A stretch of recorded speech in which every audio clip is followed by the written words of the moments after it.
Let's see. Grandma, when you were in school, were you taught the earth was flat or a globe? Flat.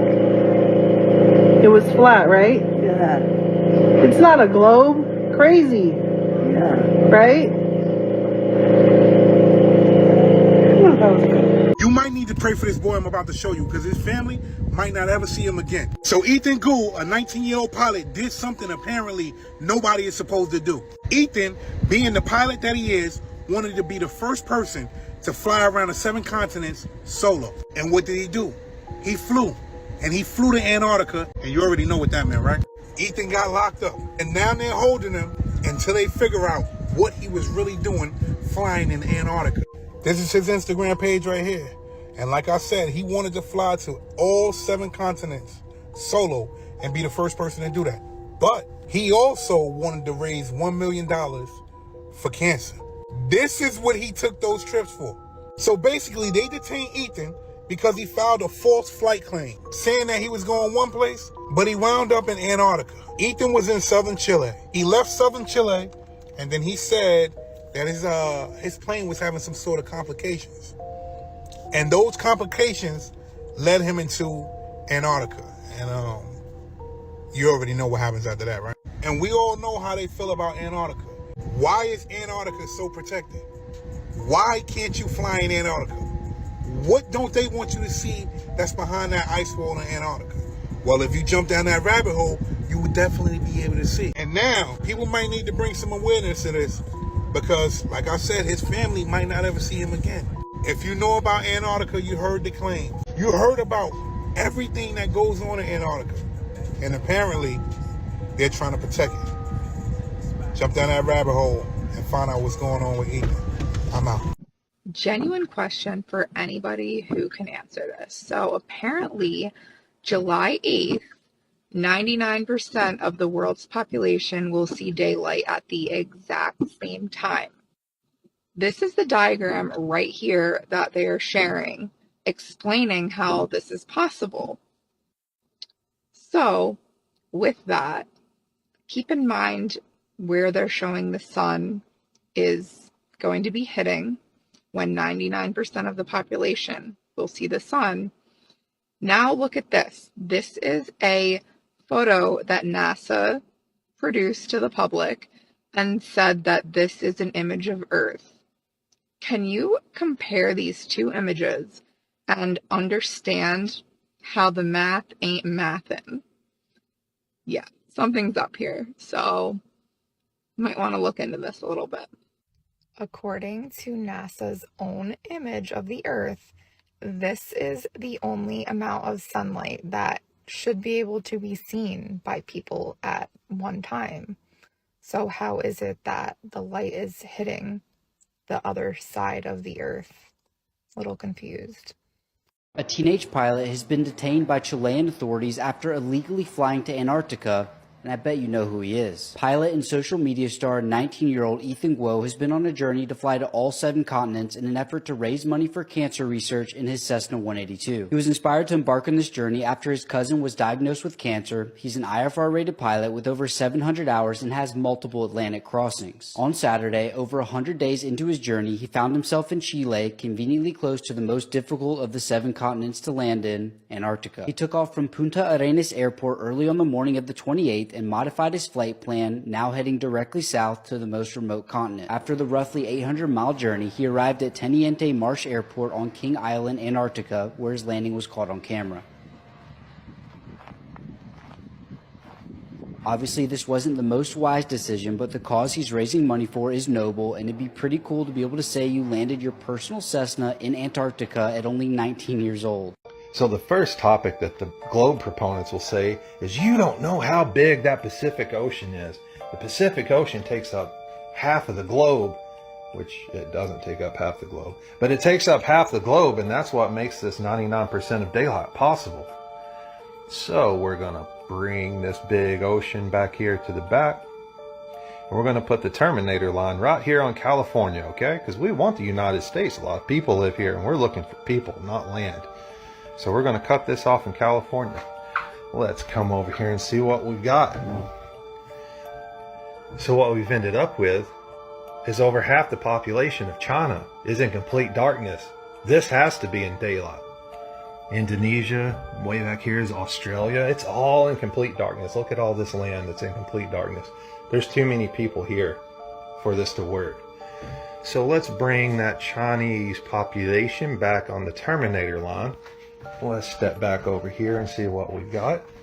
Well, looky there. Over half of the United States is now in complete darkness.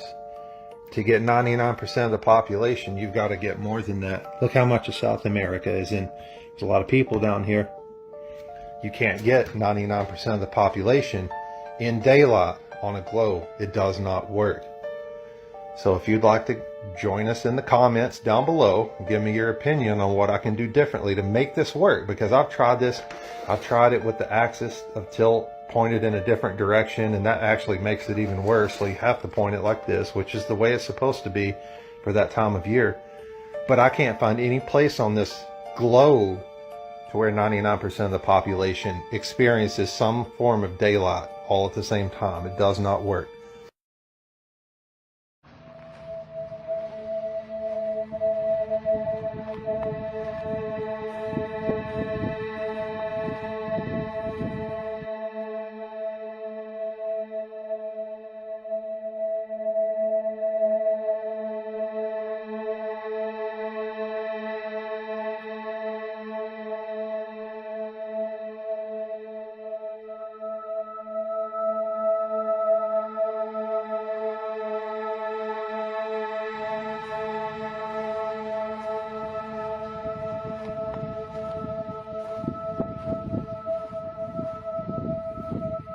They're never gonna see him again.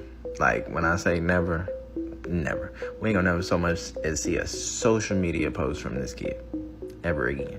And all he did was something that, when you think about it, all he did was something that an average 19-year-old who just got their pilot license would do. It's no different than when kids first get their driver's license. They go driving and doing shit they ain't got no business doing. He got his pilot license and was doing shit he ain't had no business doing. He's detained. Who owns Antarctica? That's my only question. And what's so, outside of what they tell us, what's so bad about a motherfucker going to see that? Because you can go to Antarctica on, you can take the boats to get there. But when it comes to flying, they shut all that shit down. So he was able to successfully fly there, land there, get arrested and detained.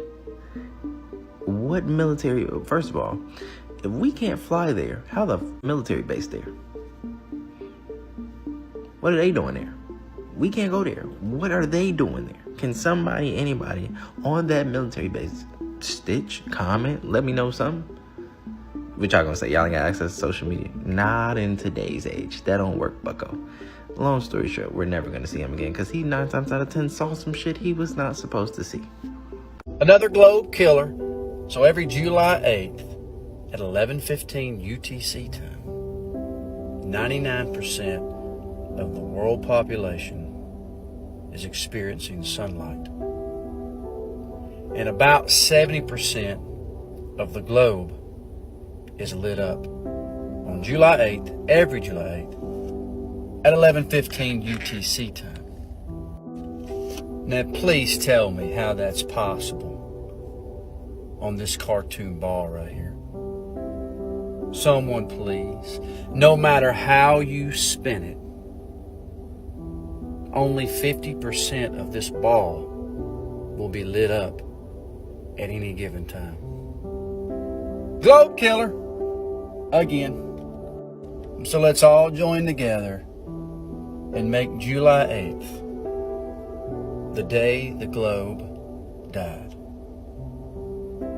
So bye-bye, Globey, bye-bye. Okay, I've just got off the phone with Ethan Guo, the 19-year-old pilot that's been detained in Antarctica, and it's not looking good. Firstly, for anyone that doesn't know, Ethan is trying to raise $1 million for cancer research by becoming the first person ever to fly to all 7 continents solo. He's been traveling for over 360 days and only has one continent left, the one that he's currently detained on, Antarctica. And if you're thinking, detained by who? No one owns it. Well, that's where things get tricky, because on the 28th of June, he took off from Chile heading to Argentina, when he says the weather conditions got so bad he had to declare an emergency and divert to land at Tennant Marsh, which is a public airfield in Antarctica. And when he did, everything seemed okay. He was met by a fire response team, and after a bit of a conversation and an hour later, they said he was clear to take off again, but he should file a new flight plan with the control tower. However, before he could, another group of people, this time in black clothing, approached him and said he was under arrest. He would only later find out that this was the Chilean Navy. After arresting Ethan, they searched his plane, moved it into a hangar, and then later that night they took his phone, they strip searched him, and then placed him in a room under guard supervision and did not allow him to contact the consulate or use Wi-Fi. Now here is where things get crazy, because Chile has been trying to claim this part of Antarctica since 1940, about a year after World War II broke out. But under the Antarctic Treaty, which they also signed in 1961, no country can claim sovereignty over Antarctica. So that begs the question, what legal basis do they have to apply Chilean law to a non-citizen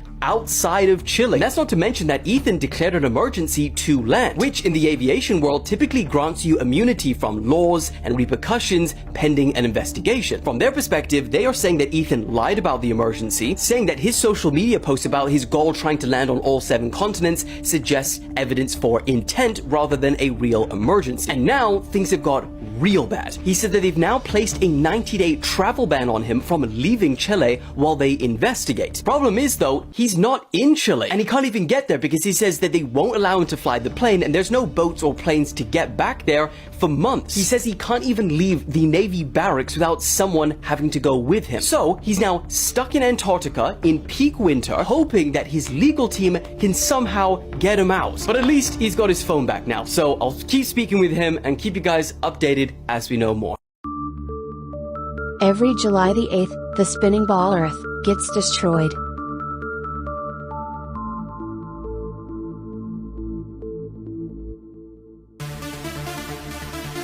Every July the 8th, the spinning ball Earth gets destroyed.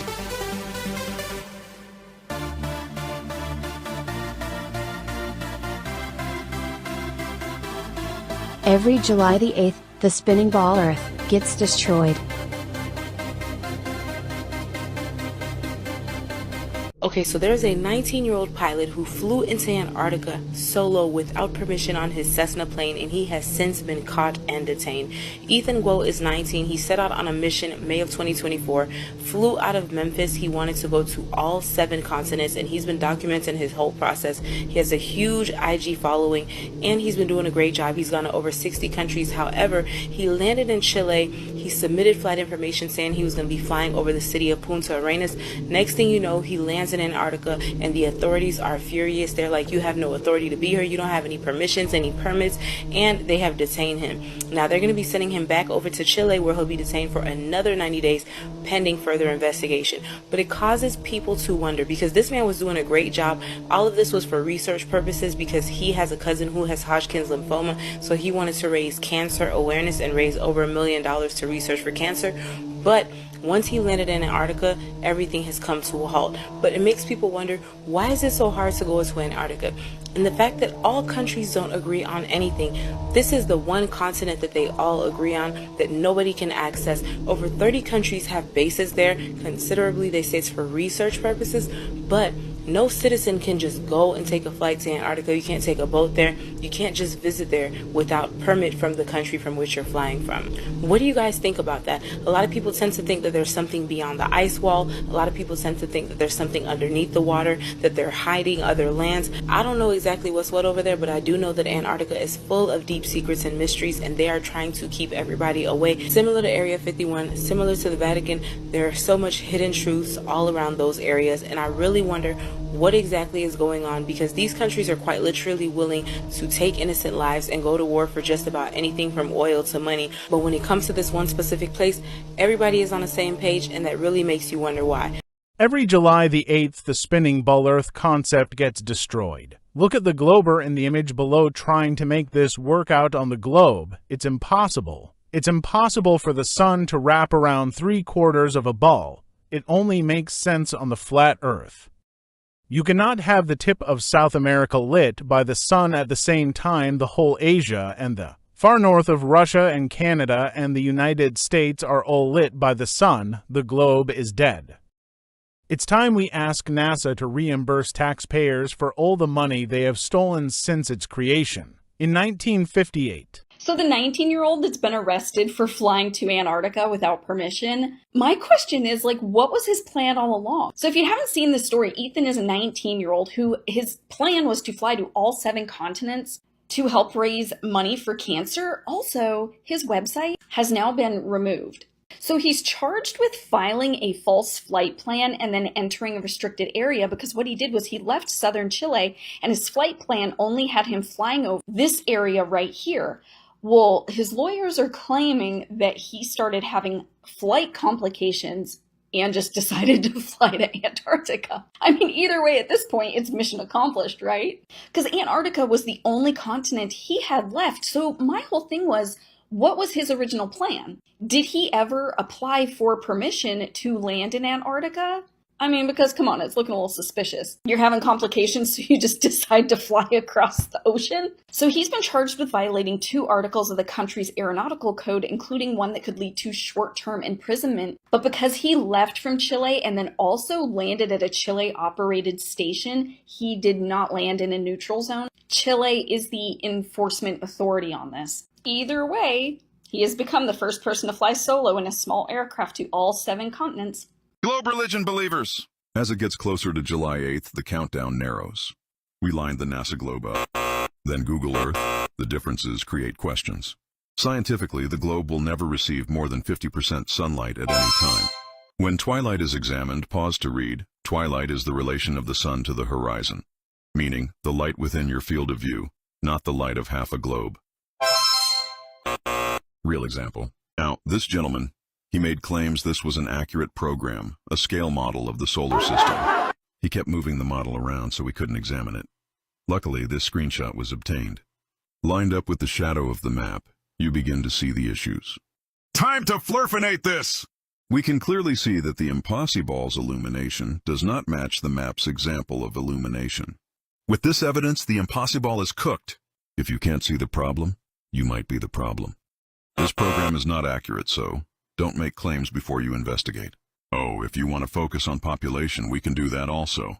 99% of population, according to the Weather Channel, would reside in these locations. 1, 2, 3, 4, 5, 6, and the globe. 1, 2, and we will give you 3. You should never argue with hardcore Globers. You will not change their mind. There's no evidence that they will accept. You can show them math, you can show them NASA's documents straight up saying, there's like 14 of them, I think, that say that the Earth is flat and stationary in plain terms. There's nothing that you can do to change their mind. They swear they see curvature on obviously flat horizons of like weather balloon pictures. There's just simply nothing that you can do to convince them. And the reason is because it's not an intellectual issue, it's a heart posture issue. So what I mean by that is that they cast Kabbalah spells. In Kabbalah, which is Jewish magic, they worship celestial spheres. We already know that they cast spells on the masses. It doesn't stop at food and like objects and things like that. It also applies to space. That's why these people can't see it, because when you have a hardened heart, God allows spell casting to be done to you. And the reason that they do this spell casting is because those that are hard in heart, they want you to energetically align yourself with the fallen angels, which are the planets. They're literally named after the pantheon gods, which are the fallen angels. That's why they try to get us to say that we live on a spinning globe, because they do. They're trapped in the firmament, and that's why they try to tell us that we live in the Milky Way galaxy. There's no such thing. The fallen, the planets are limited to the Milky Way, so they wander, but they're in like a cage. So every time that they tell us, oh, we live in the Milky Way, no, we don't, because we're not fallen angels. So the people that are so attached to space and the globe model, it's much further beyond like an intellectual issue. It truly is a heart posture issue. And I think that's why so many people that are so wrapped up in space are such hardcore atheists. And those are just two examples. There's so many things that they try to get us to do and say to align with Nephilim or fallen angels that people don't even realize.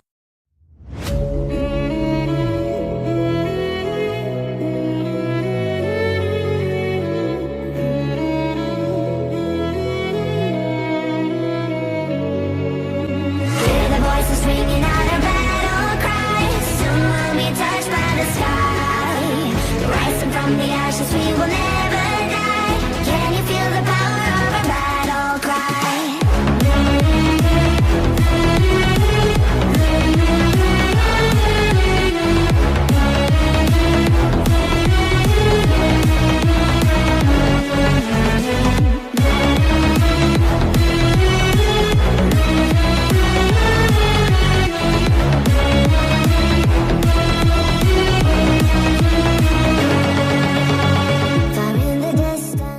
The Flat Earth map dates back over 1,000 years. This map is credited to being created by a Persian astronomer. His name was Al-Biruni and he lived between 973 AD to 1048 AD.